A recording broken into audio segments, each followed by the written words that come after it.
मैं एक थेरापिस्ट के पास गया और जब मेरी बारी आई तो मैंने उस थेरापिस्ट से पूछा कि सर मेरा ब्रेकअप हो चुका है, वजह से मुझे लग रहा है कि धीरे जा उस दुख तो मुझे जो कि बुद्ध को फॉलो की है, बताई कि बुद्ध को फॉलो ऐसे कैसे दुख कम हो जाएगा। एक्सप्लेन किया कि और मैं शॉर्टमेंट नहीं चाहिए, ऐसा उनका कहना था। अब ऐसे फिर सोचा चलो फिर यूट्यूब पर ओशो के वीडियोस पॉपअप होने लगे थे तो सब में अधूरा अधूरा लग रहा था। तो मैं ओशो के सेंटर गया, वहां से जवाब मिला कि क्रेविंग व्रेविंग छोड़ने की कोशिश ही मत करो, बस अपना दुख फील करो, जज मत करो, वो अपने आप ही चला जाएगा।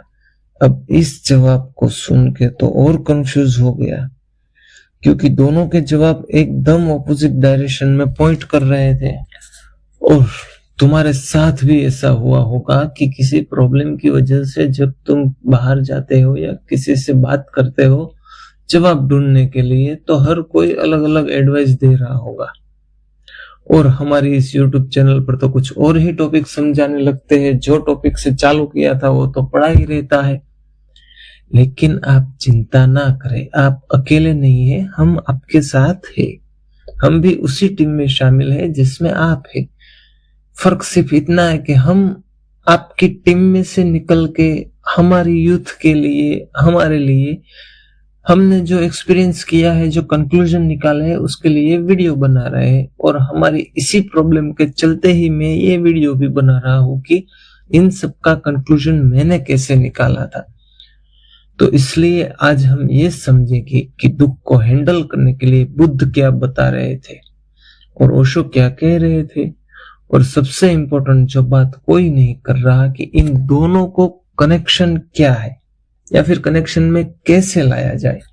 क्योंकि किसी एक को पकड़ के उसी राह पे चलना मुझे तो ठीक नहीं लगता। मुझे तो ऐसा लगता है जहां से जो भी अच्छा मिले उन सब का कंक्लूजन हमारी लाइफ में अप्लाई करने के लिए निकाल ही लेना चाहिए।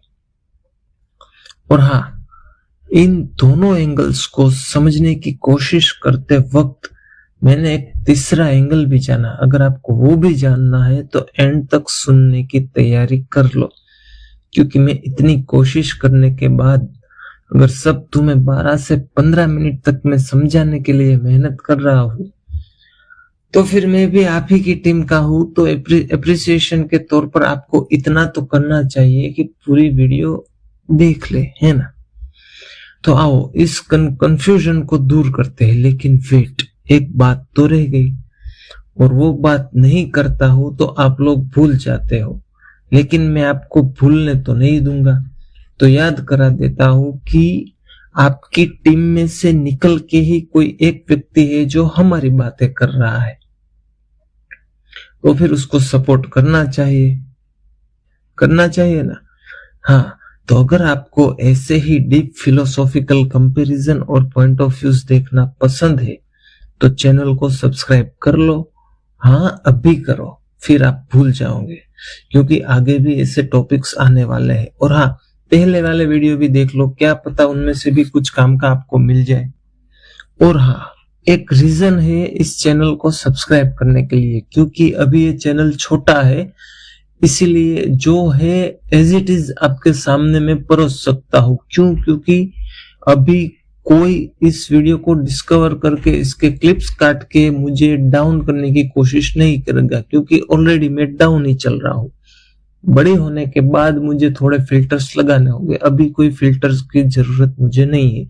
तो आप अभी से सब्सक्राइब करके नॉलेज अभी से ले लो, बाद में क्या पता थोड़ा फिल्टर होके आने लगे। चलो अब ज्यादा बातें ना करते हुए पॉइंट पर आते हैं। मैंने जो आपको ब्रेकअप का बोला वो आपको रिलेट करवाने के लिए था। असली रीजन थेरापिस्ट के पास जाने का कुछ और था। मैं 2 साल से जॉब कर रहा था और उसके बाद ऑब्वियस है कि मेरी उम्मीद थी अब प्रमोशन मिलना चाहिए और इस बार मुझे प्रमोशन मिल ही जाएगा, लेकिन ऐसा नहीं हुआ। प्रमोशन तो मिला, लेकिन किसी और को। अब मेरी उम्मीद टूट चुकी थी। काम करने में जो प्रोडक्टिविटी थी उसमें फ्रस्ट्रेशन कह लो, दुख कह लो, जो भी कह लो, उसकी वजह से कमी आने लगी और फिर मेरा फोकस टूटने लगा।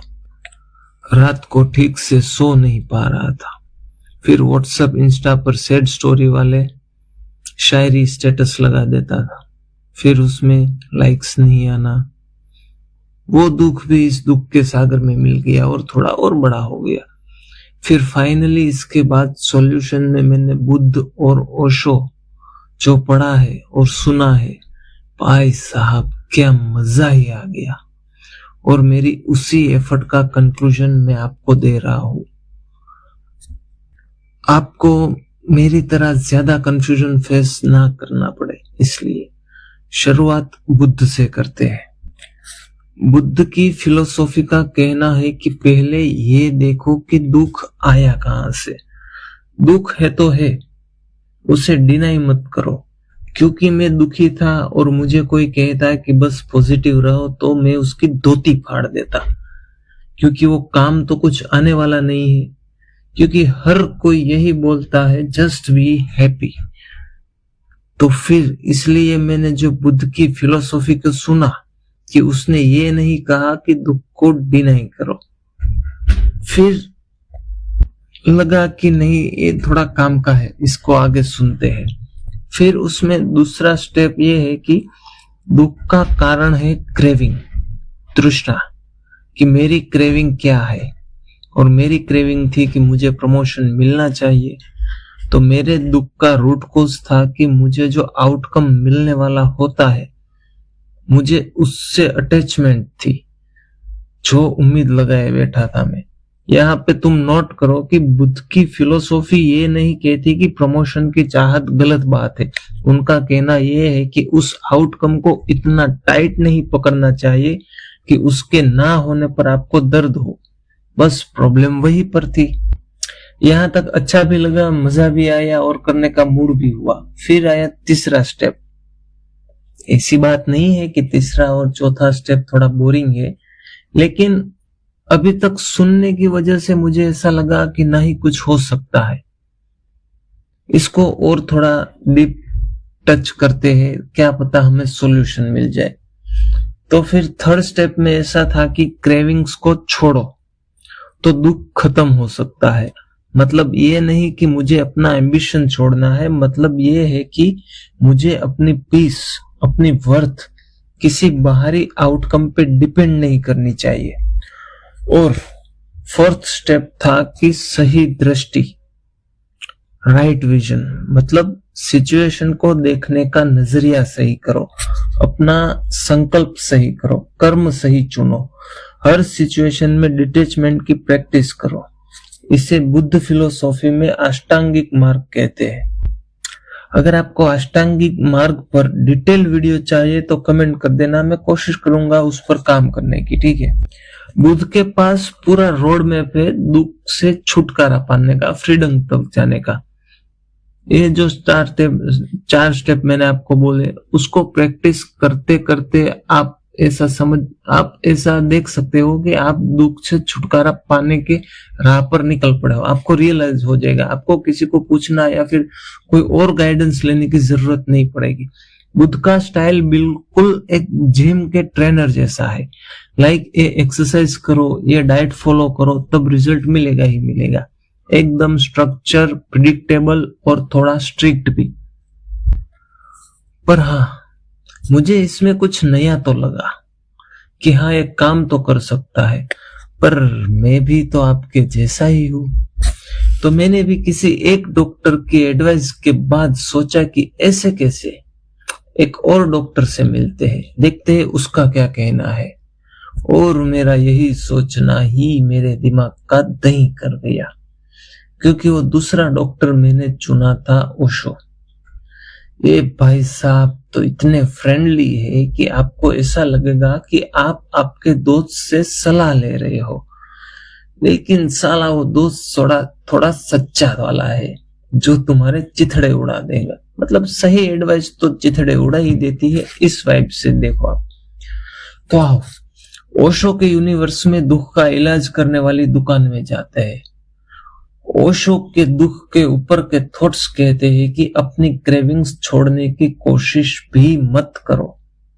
आई वॉज लाइक वेट व्हाट, ये क्या कहा आपने, जरा फिर से कहिए, क्योंकि अभी अभी मैं बुद्ध जी की अस्पताल से बाहर निकला हूं, उन्होंने छोड़ने को कहा और आप कह रहे हो कि छोड़ने की कोशिश भी मत करो। तो उन्होंने इलेबरेट किया कि उनका पॉइंट ये था कि जब तुम क्रेविंग छोड़ने की कोशिश करते हो तब भी तुम अपने आप से एक फाइट कर रहे होते हो, और फाइट करना ही खुद रेजिस्टेंस है, और हमारे दुख को पाल पोस के बड़ा करने के लिए रेजिस्टेंस ही जिम्मेदार होता है। हाँ, अब ये थोड़ा सुन के थोड़ा अच्छा लगा कि हाँ चलो आगे बोलो, सुनते हैं क्या कहना है। एक तरह से ऐसा कि अभी मैं आपको कहूं कि तुम पिंक कलर के सी को इमेजिन करो, मतलब लाइन को इमेजिन करो, मत करो। इन शॉर्ट एक तरह से ऐसा कि अभी मैं आपको कहूं कि तुम पिंक कलर के लाइन को इमेजिन मत करना, लेकिन ये सुनते ही आपके दिमाग में अभी पिंक लाइन आ गया है। और हाँ, जैसा मेरा दिमाग काम करते है वैसा ही तो आपका दिमाग भी काम करता है, तो आप भी अभी पिंक लाइन को ही इमेज में देख रहे हो, है ना। इसलिए मैंने कहा था भाई ये एक दोस्त बन के आपके चिथड़े उड़ाते हैं। उनका कहना था कि आप अपनी जेलसी, आप अपना दुख कि मुझे प्रमोशन क्यों नहीं मिला, उसे पूरा फील करो, एकदम अंदर से, एकदम अपने गुदे से फील करो, उसे देखो, ठीक तरह से देखो, उससे भागो मत, इसे बुरा मत मानो, बस देखो इसे जैसे तुम आसमान में बादल को तैरते देखते हो। इसे विटनेसिंग कहते हैं। इन शॉर्ट उनका ये कहना था कि ये एक साक्षी भाव है।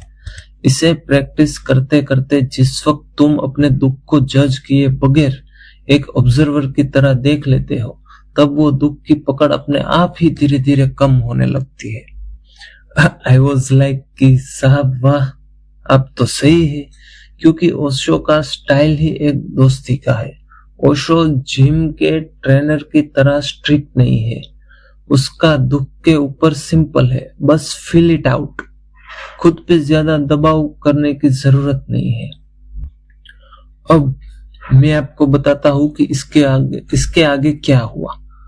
सुबह उठ के बुद्ध को फॉलो करता, वही क्रेविंग छोड़ने की कोशिश, और फिर लंच के बाद बाबा ओशो अपनी वही क्रेविंग को फील करता और कोशिश ये करता है कि मैं इसे जज ना करूं, क्योंकि अगर दोनों की ट्राई करूंगा तो शायद रिजल्ट जल्द मिल जाए और मैं वापस अपने फोकस वाले जोन में चला जाऊं।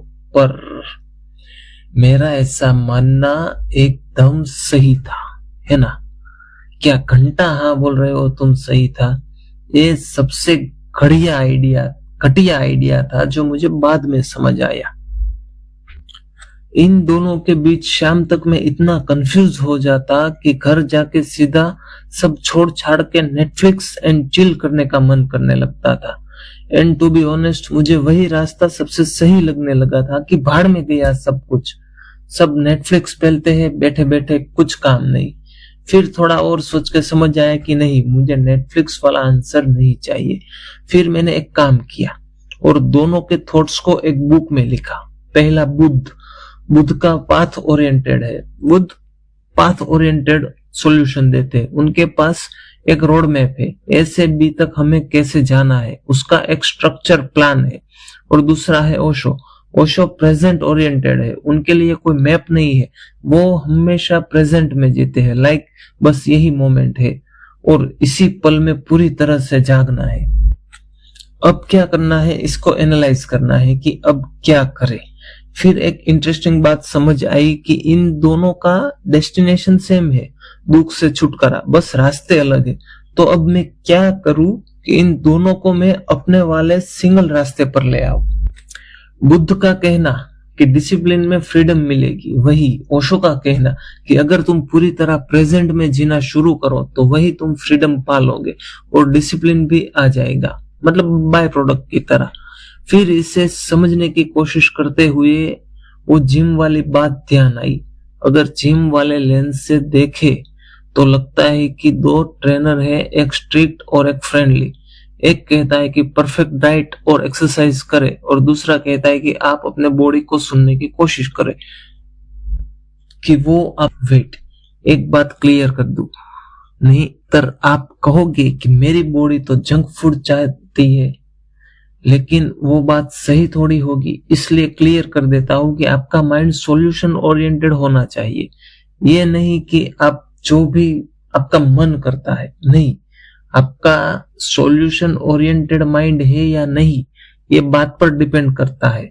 अगर ऐसा होगा, सॉल्यूशन ओरिएंटेड माइंड आपका होगा, आप ऑब्जर्व करके समझ सकते हैं कि थकान है तो एनर्जी मांग रही है बॉडी, और एनर्जी के लिए गुड सोर्स कहाँ है, वो तो आप वो गुड सोर्स की तरफ जाएंगे। इन शॉर्ट, आप कैसे इंसान हो वो डिपेंड करता है।